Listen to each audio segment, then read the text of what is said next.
and lesbians in Botswana. Let me first start let's start with a disclaimer. I am heterosexual.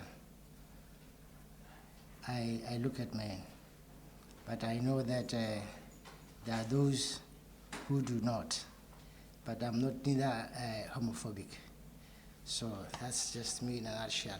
Just to give you a big background, this study, or rather this topic, this paper, is informed by my PhD thesis, which has been widely, it's been widely gone viral. That was in February this year. So, but basically it draws from the rich literature from the PhD thesis, where I took a thorough study, but it was more to do with non-communicable diseases and how government responds to non-communicable diseases. So during the interviews that I had with the different stakeholders, the different actors and non-state actors, predominantly from the non-state actors, from the civil society community, that's where that I got to see that in as much as government, in as much as our government in Botswana has developed a comprehensive strategic framework to respond to non-communicable diseases, there are certain communities, such as the gays and lesbians, who are underserved. So the key messaging that comes from this prof is that although cancer is going through public challenge in Botswana, gays and lesbians remain largely invisible within the national health policy framework. The Botswana National Strategic Framework, which was developed on prevention and control of STDs, which was developed in 2017 to 2022, it set out priorities for cancer prevention and management, but however makes no reference to the sexual minorities. In 2019, the High Court of the Republic of Botswana made a ruling which decriminalized consensual same-sex relationships, a landmark step for human rights. This legal progress has not translated, however, into health policies or service delivery pathways that recognize the needs for gays and lesbians. The absence of inclusive policies and data perpetuate structural invisibility within the cancer care.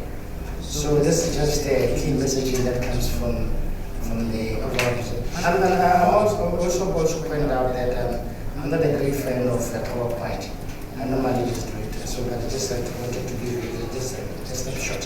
And this one that I indicate that I'm a line of the presentation and that I address the governance gaps that analyze Botswana's NCD's strategic prevention framework, including cancer-related policies, and that failure to operationalize equity for sexual minorities. I'm using the health systems governance lens in this paper, combined with human rights-based framework.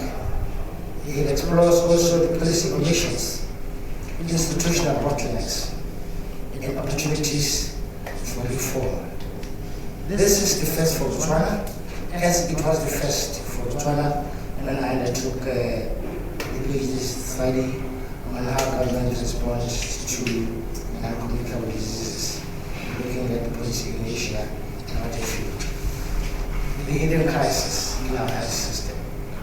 It sums it all. We have fine policies, clear outlines, clear strategic frameworks, but then there are gaps because access to Botswana's healthcare is rising silently. But however, gays and lesbians and access to timely screening and diagnosis and treatment remains almost invisible within our policies and our health system. This is just not only a clinical gap, but also, however, overlaps into issues of governance that challenges equity and quality to healthcare service delivery amongst this population group. So I illustrate in terms of what is in that I cover as well. So here I give, this is on the left, this is the Botswana National Strategic Framework that I made reference to earlier, that talks to issues of prevention and care. It was developed in 2017 to 2022, informed by the global framework as prescribed by WHO. And here I just give the rationale and the background, in that I also look in terms of the demographics that, and I start by, in the paper itself, which is in depth, I start giving by the global demographics. We can go to regional perspective and then to Botswana's case study. And I state that in Botswana, NCDs and cancers related, actually cancers, NCDs later, they've risen to about 40%, as per the latest report from the WHO. Out of this, cancers are the leading causes of mortality and morbidity in the country. They account to almost 80%. And amongst the most predominant ones are cervical cancer, breast cancer, and prostate cancer. So now I look in terms of the policy invisibility with respect to what is it that has been done, or it has been done to try and address that. In as much as we have the National Strategic Framework, which is a guiding principle in terms of what is it that has to be done to respond in terms of the preventative mechanism and control. However, as I've stated, there is policy invisibility with respect to sexual minority because they remain invisible within the National Strategic Framework. There is also equity gap with respect to what is it that is being intended, and this came out clear during the time in which I was doing the PhD thesis study, and it also is coming out within the thesis itself.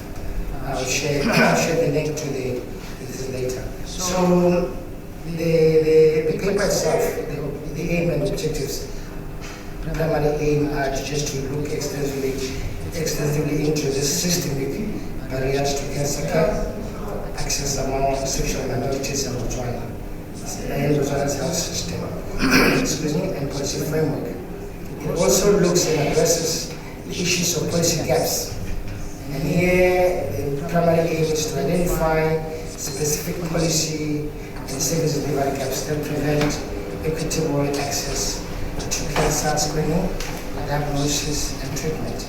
As well as I also address issues of barrier and come up with recommendations and new pathways with respect to what is it that can be done to try and mitigate the challenges that are faced.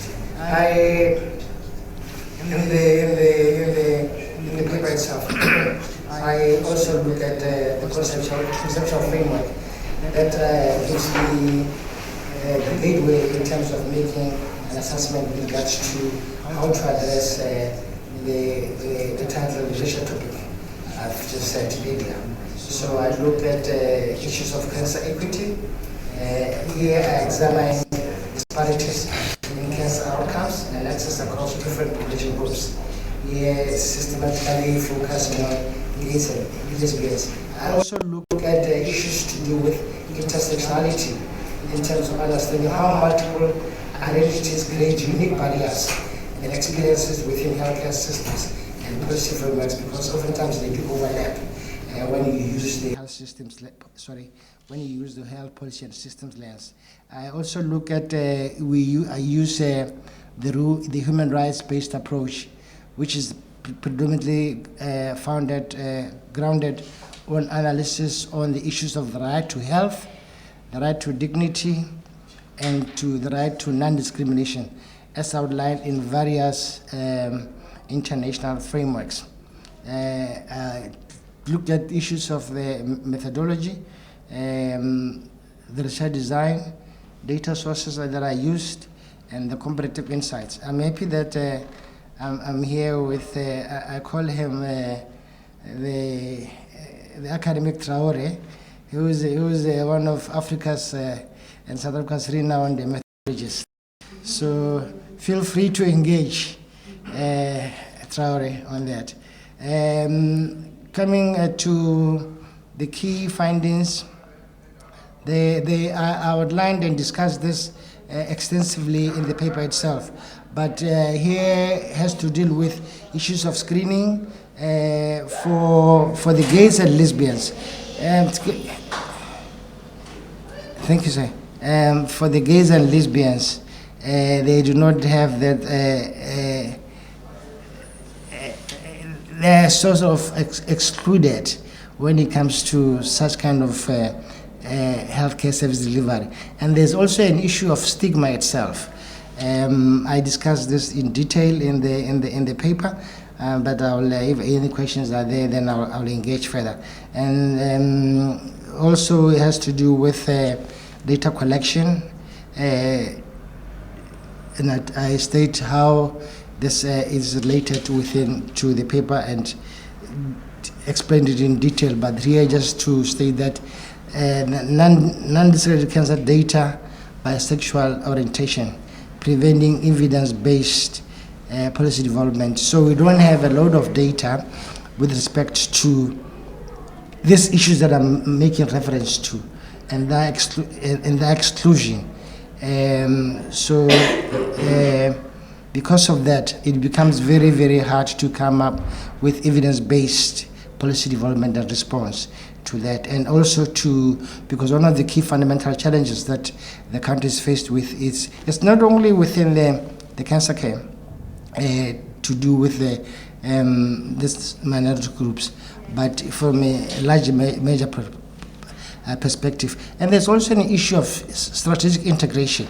We in the country, Botswana developed the Botswana National Strategic Framework on the prevention and control of NCDs as a gateway and pathway to respond to this rising epidemic in the country, which is it's basically our silent killers, and they are on the rise. They are more prominent in terms of morbidity and mortality to HIV and AIDS. But in as much as the country has come up with mechanisms to try and address them, there's still policy lapses. There's also administrative and policy inertia, but I discussed this in detail in the paper. Also the issues of strategic integration in terms of how to integrate these minority groups within the policy response, within the national strategic frameworks, as I outlined.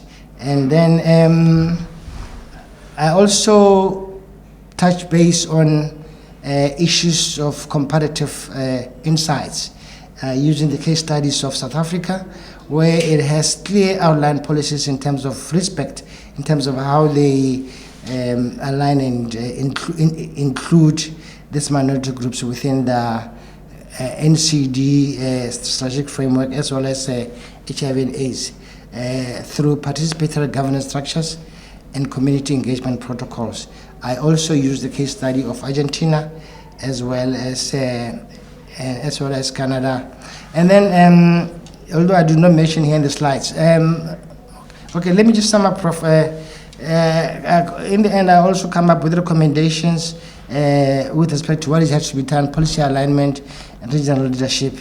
And I conclude with a pathway forward in terms of what it has to be done and how and when. I wish to thank you.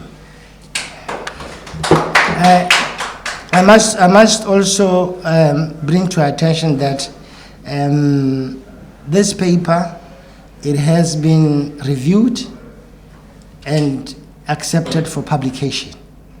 So when you engage and ask questions, you should be prepared that now you are leading with an expert who would.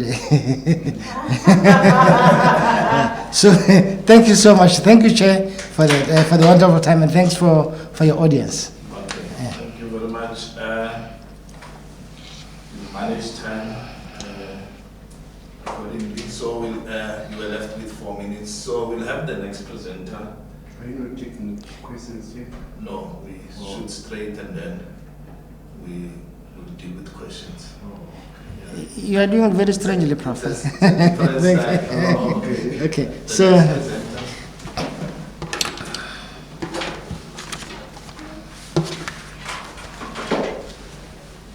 Jot down your questions so that yes. So that when it's discussion time, it's better for them to present. Then afterward we have enough time for discussion.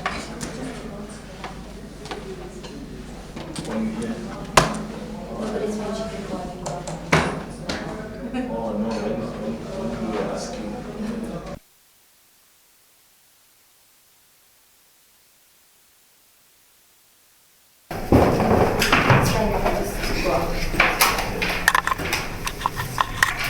No, there is a change of plan. After this presentation, we will go for discussion because I wasn't aware that there is another speaker. So it's two discussion. Oh, fantastic. You want to. So you can present in another session. I don't want to. All right. Okay.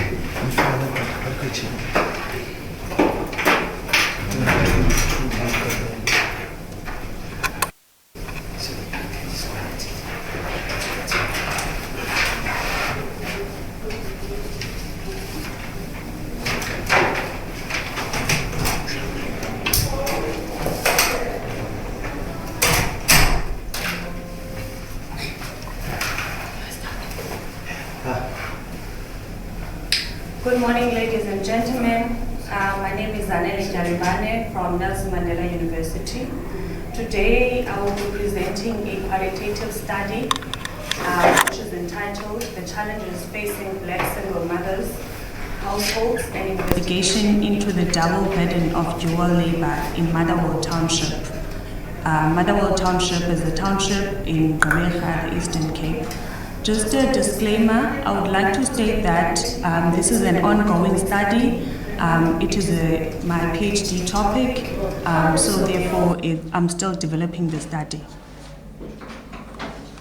So in the presentation, I will touch on the introduction and background, the problem statement, the research aim and objectives, the research questions, the significance, the research methodology, the theoretical framework that is underpinning the study, and a section on theorizing the history of women, literature review, the ethical considerations, and the limitations of the study, and therefore conclude. So single mothers' households are increasingly common globally, with many facing double burden of paid and unpaid labor. In South Africa, over 45% households consist of children living in single mother households. According to Teachman 2023, he states that about 43% of mothers in South Africa live in single-parent households, whereby they must carry the burden of raising children alone. The problem statement: there is a rapid increase of single mother households globally, and it is specifically a common trait in South Africa. The growing statistics of single mother households in South Africa is an indication of how this phenomenon is a usual norm rather than an exception in South Africa. Black females face multiple intersecting challenges, including racial discrimination, gender bias, and limited access to resources, which contributes to the reason why Black single mothers find themselves having to carry the burden of dual labor. So the existing literature that has been done on single mothers, it mainly focused on issues pertaining to poverty and economic challenges. Hence, there is still a need for an in-depth exploration of how single mothers manage the double burden of dual labor.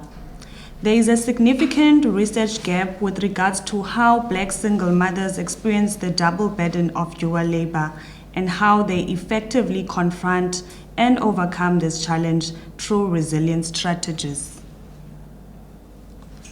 The research aim and objectives. The aim of this study is to explore different dynamics in Black single mothers' households using Motherwell Township as a case study. So in particular, the study will establish how these single mothers have remained resilient and managed to cope with the double burden of paid and unpaid labor. So the objectives are as follows. It is to understand the impact of the double burden in Black single mothers' households in Motherwell Township, to explore economic, social, and cultural factors that support or hinder Black single mothers in Motherwell Township, to determine to what extent does the double burden of paid and unpaid labor have on Black single mothers' well-being, their agency, and social mobility in Motherwell Township, and to identify the types of strategies used in Black single mothers' households in order to cope with the double burden in Motherwell Township. So the research questions, the primary research question is, in what ways do Black single mothers navigate through the double burden of paid and unpaid labor in their households in Motherwell Township? And the secondary research questions are as follows.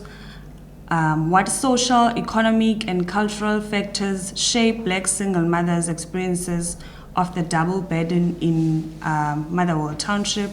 How do Black single mothers' experiences of the double burden impact their well-being, agency, and social mobility in Motherwell Township?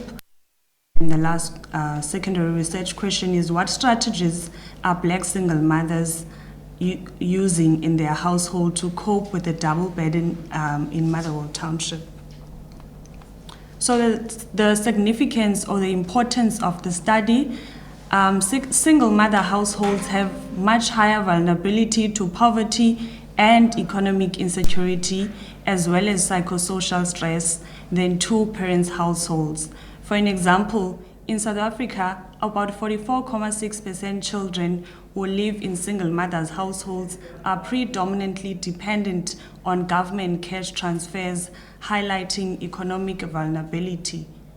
The disparities and challenges faced by single mothers have drawn the attention of researchers, as there are too many single mothers households in South Africa.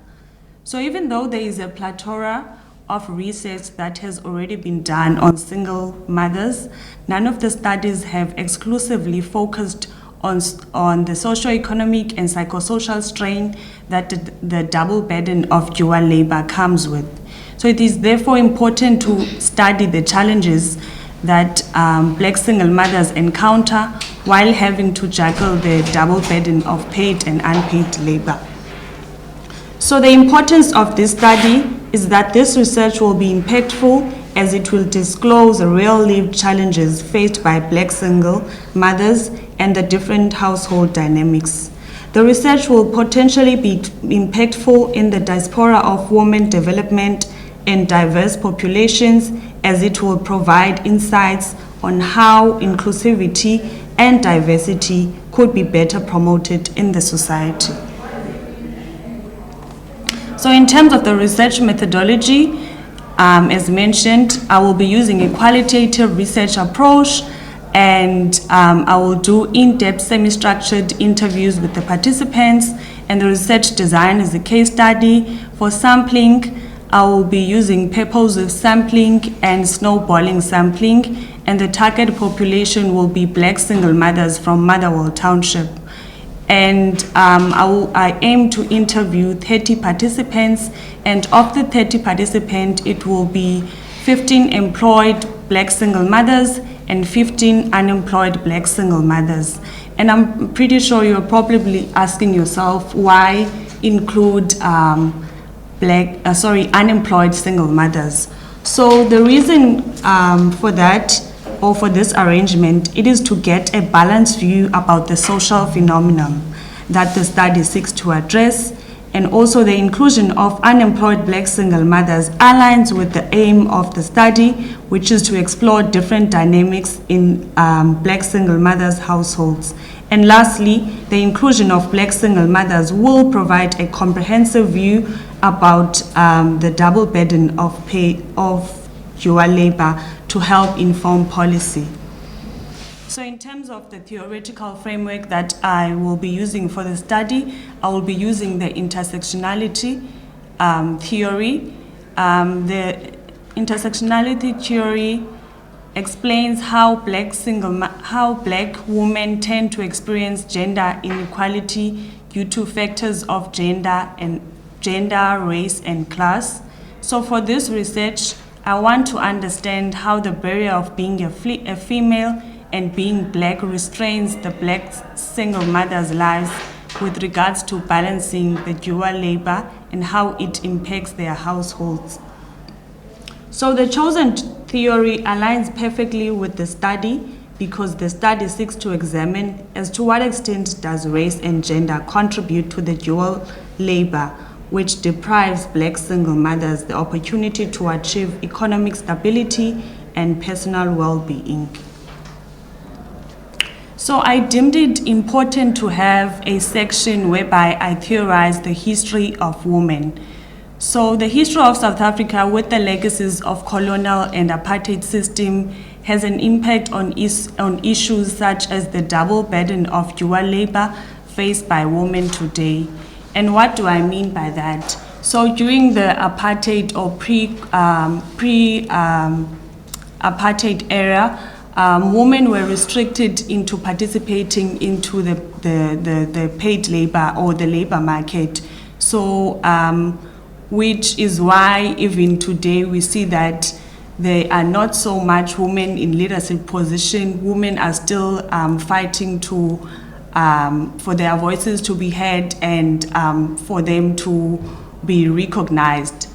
So according to Moore 2013, during the apartheid era in South Africa, men would migrate to cities for work and women would be left in the households with the responsibility to take care of the children. So in the literature review, I will have the following subsections. The first one being single mother households and the double burden. The second one entitled intersectionality and single motherhood. Third one, paid and unpaid labor, gendered and racialized divisions. And the last one entitled well-being, agency, and social mobility. So in terms of ethical considerations, I will get ethics approval from Nelson Mandela University, and also I will ask for access from the ward councillor of Motherwell Township in order for me to engage or to interview the participants. And I will also inform the participants that participating or taking part of the study is voluntary, and I will inform them about what the study is, about the aims of the study, the objectives, and I will also inform them that whatever information they share with me, it will remain confidential between us. So in terms of limitations, so one of the limitations that I foresee as the researcher is that research participants might be reluctant to be sharing their experiences with a young woman like myself. So since there are stereotypes about single mothers in the society, it might be a challenge to get study participants. Another limitation that the researcher might be conflicted with is participants might want to withdraw during the interview stage, as this is a sensitive topic. So in conclusion, from the relevant literature that was consulted in this study, findings of different scholars assert that single mothers are facing real and serious challenges in their households, and the double burden of dual labor is a barrier to the social mobility and career development of Black single mothers, as it restricts their agency to plan their lives and make goals and live a financially stable life. I thank you so much for listening.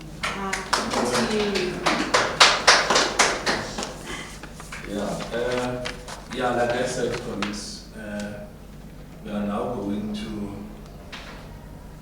engage the two presenters. They are already sitting on the hot seats. Let's engage them so that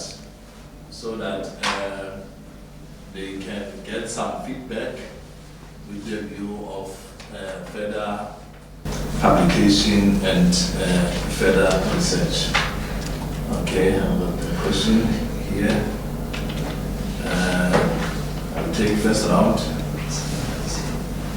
Second, and I'll abuse my power as a chair. I'll be the third one. Thank you so much, Dr. What is your name? Through your chair. My name is Alan Fubu. I'm in the St. Jenny SU, so I'm a PhD student, and well done to you. I'm so proud of you. Thank you.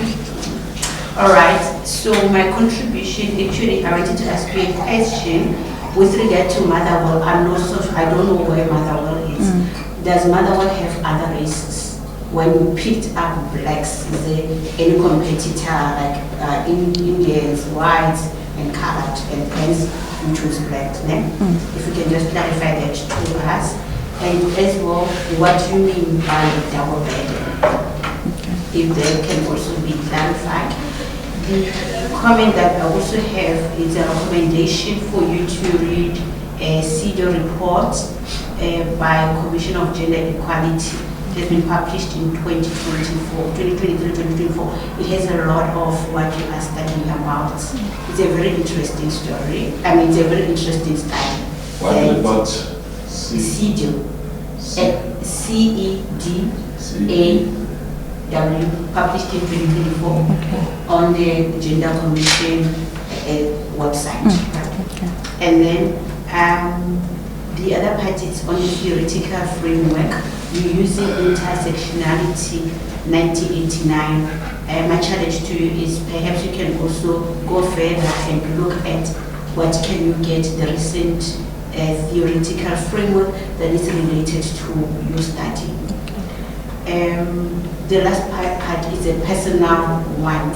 Single parenting or single mothers, I think it's one of the areas that has not been given attention, and with your study, I think it will do. I write books. I also have a book that is somewhere there, but I also wrote more about single parenting, particularly with the focus of being a single mother. So well done to you. Thank you. Thank you so much. So is this just a comment? Yeah, It's a comment. comment and some question. I'm sure you also want to comment on the comment. Okay, thank you so much, President. Mine is mainly on the first presenter, because you said it's just a comment. You indicated it's already out for publication, it has been reviewed. Yes. I thought maybe in your study, in your presentation, you will tell us the limitations for further study. Okay. So that it should also help other people to go and continue before you stop. Thank you so much. I can answer. No, I've got a question as well. You'll respond after this round. For you, Zanele, I recommend that you get the book by Parliament John Wyatt. The title of the book is Who Cares? The Plight of Lone Mothers. Who Cares? The Plight of It was launched recently at Nelson Mandela University. The title is Who Cares? The Plight of Lone Mothers. Perhaps we might benefit from that book. To Dr. Snake, I'm grappling to get the context of your paper. Are you saying the Constitution of Botswana, it's indirectly or explicitly marginalizing the category that you are studying or not. I'm raising this question because clearly from the Constitution, there's no Constitution that can exclude, that can be explicit about excluding the minority. So what is the Constitution saying? And then, maybe I can put it that way so that I don't confuse the whole discussion. All right. You may respond. Yeah, let me start. Can you go there so that you can raise the audio?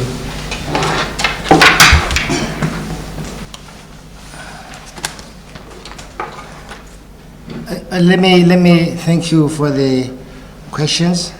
I'll start with Prof.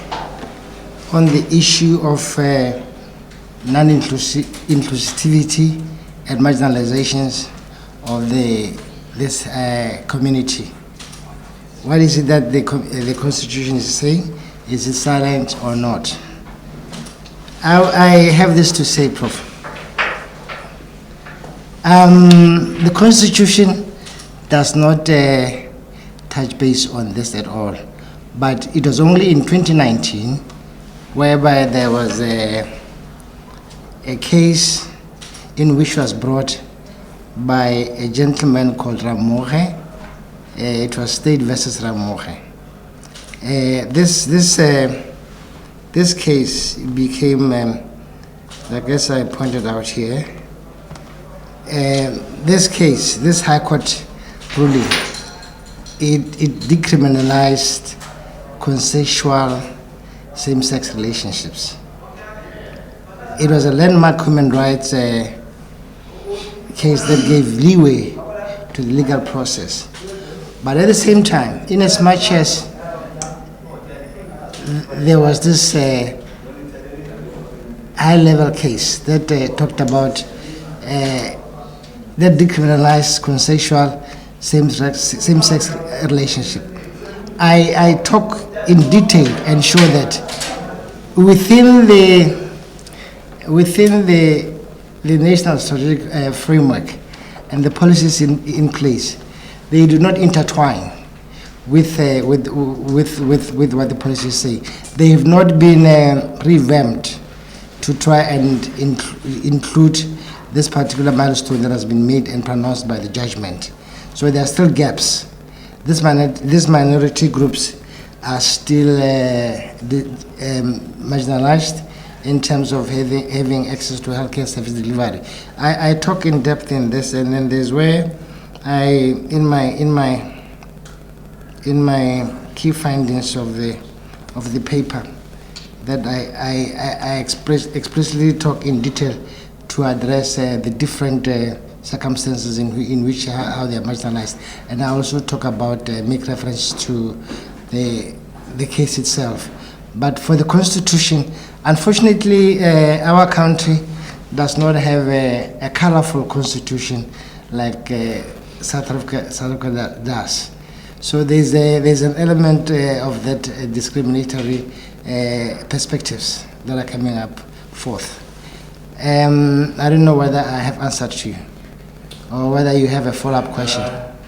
Basically, what I'm saying is the policies that we have. Basically, we just have the national strategic framework that looks in terms of the prevention and control of NCDs, which NCDs encompass cancers. In as much as they do that, they are not inclusive of this judgment that has been passed that recognizes consensual same-sex relationships, because they're still marginalized. There's where I talk about heteronormative challenges that are actually faced with. So that addresses that.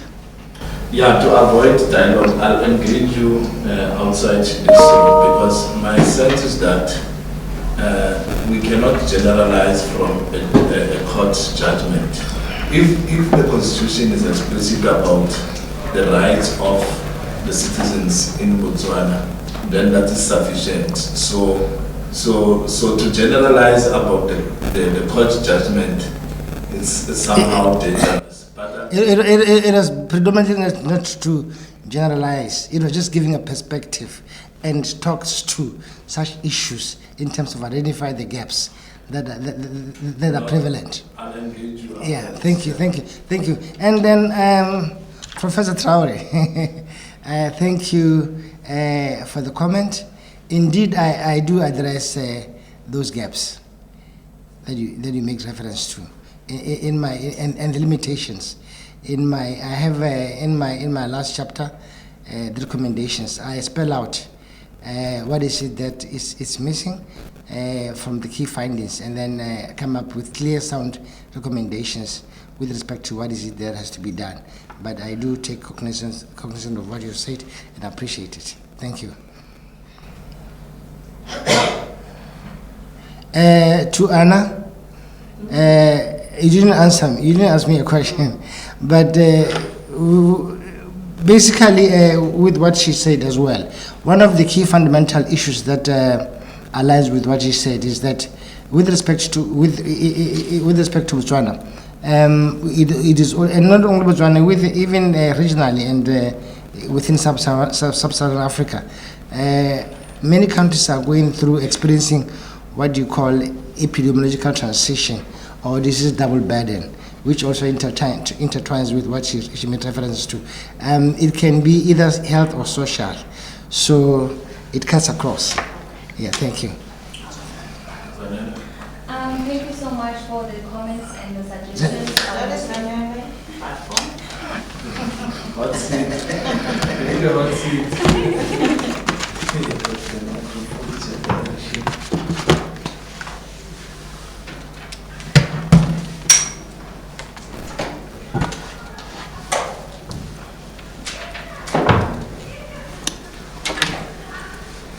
Okay, thank you so much for the comments and suggestions. I welcome them and I will take them into consideration. And what do I mean by the double burden? I mean the paid and the unpaid labor. The paid labor being the recognized labor, which is maybe being a lecturer, having a job, working, and the unpaid labor, which is normally unrecognized, the work that you do at home, taking care of your children, taking care of the extended family. So basically that is what I meant. And in terms of Motherwell, it is mostly dominated by black people. Yeah, there are other races, but it's mostly dominated by black people. Hence, I chose black single mothers from that township. Thank you so much. Okay, let's give them a round